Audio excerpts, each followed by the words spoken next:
বিশ্ব পরিবেশ দিবস উপলক্ষে সবুজায়নের বার্তা নিয়ে এগিয়ে এলো গো গ্রিন সংস্থা। রবিবার প্রাসাদ চত্বরের সামনে অনুষ্ঠিত হলো বৃক্ষরোপণ কর্মসূচি। পরিবেশ সংরক্ষণের বার্তা ছড়িয়ে দিতে এই উদ্যোগ গ্রহণ করা হয়। কর্মসূচিতে উপস্থিত ছিলেন আগরতলা পুর নিগমের মেয়র দীপক মজুমদার, কর্পোরেটর রত্ন দত্ত সহ অন্যান্য বিশিষ্ট ব্যক্তিবর্গ। এদিন অংশগ্রহণকারীরা বিভিন্ন প্রজাতির গাছের চারা রোপণ করেন এবং পরিবেশ রক্ষায় সকলকে এগিয়ে আসার আহ্বান জানান। তাদের মতে পরিবেশের ভারসাম্য রক্ষা ও আগামী প্রজন্মের জন্য বাসযোগ্য পৃথিবী গড়তে বৃক্ষরোপণের বিকল্প নেই।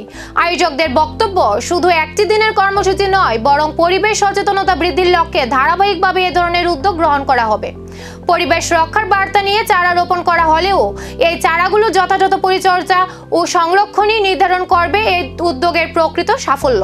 তৈরি করা এবং সবচেয়ে বেশি যেটা বক্তারা আলোচনা করেছেন টেকনিক্যাল বিষয়টা অনেকটা বলেছেন ও গ্রিন প্লাসের যারা কর্মকর্তারা বা যারা পরিবেশ বিজ্ঞানী, তারা পরিবেশকে রক্ষা করার জন্য বিশেষ করে আমাদের সলিড ওয়েস্ট ম্যানেজমেন্ট এবং এসডিএম স্বচ্ছ ভারত মিশনের উদ্যোগে যে কাজগুলি করা হয় সেগুলি সুচারুভাবে করার জন্য এবং আধুনিক টেকনোলজি ব্যবহার করে বিজ্ঞানসম্মতভাবে বর্জ্যগুলিকে প্রয়োজনীয়ভাবে ব্যবহার করা, রিসাইক্লিংয়ের মাধ্যমে পরবর্তী সময় আত্মনির্ভর করা বা মহিলাদেরকে সশক্তিকরণের কথা, ওমেন এম্পাওয়ারমেন্টের কথা বলেছেন এই প্রজেক্টগুলির মাধ্যমে, যেটা আমাদের মোদিজি চাইছিলেন start up India, stand up India বা আমাদের রাজ্য সরকার চাইছেন যে কর্মসংস্থানের ব্যবস্থা করা এবং মানুষকে সেই পথে নিয়ে যাওয়া।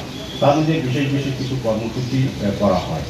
তো আমি বলবো গো গ্রিন প্লাস, যেটা আমাদের আগরতলা পৌর নিগমের কাজের সঙ্গে সবচেয়ে বেশি যুক্ত, যেটা আমাদের অত্যন্ত প্রয়োজন, যেটা সরকারিভাবে আমরা করার চেষ্টা করছি।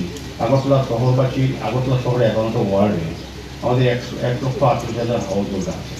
তাদের যে আবর্জনা বা গার্বেজ জেনারেট হয় প্রতিদিন, তারা কোথায় ফেলে, কোথায় রাখে, কীভাবে সেগুলি তাদের বাড়ি বা মহল্লা থেকে বা এলাকা থেকে এটা আমাদের জগন্নাথনগর সেন্টার যে প্রসেসিং সেন্টারে যায়, তার মাধ্যমে ব্যবস্থাপনা কতটা সচেতন করা যায় এবং কতটা আমি বলুন বিপূর্ণ আছে, কিছুটা পরিবেশকে রক্ষা করার মতো ব্যবস্থাপনা আছে কিনা, সবটাই লক্ষণের বিষয়।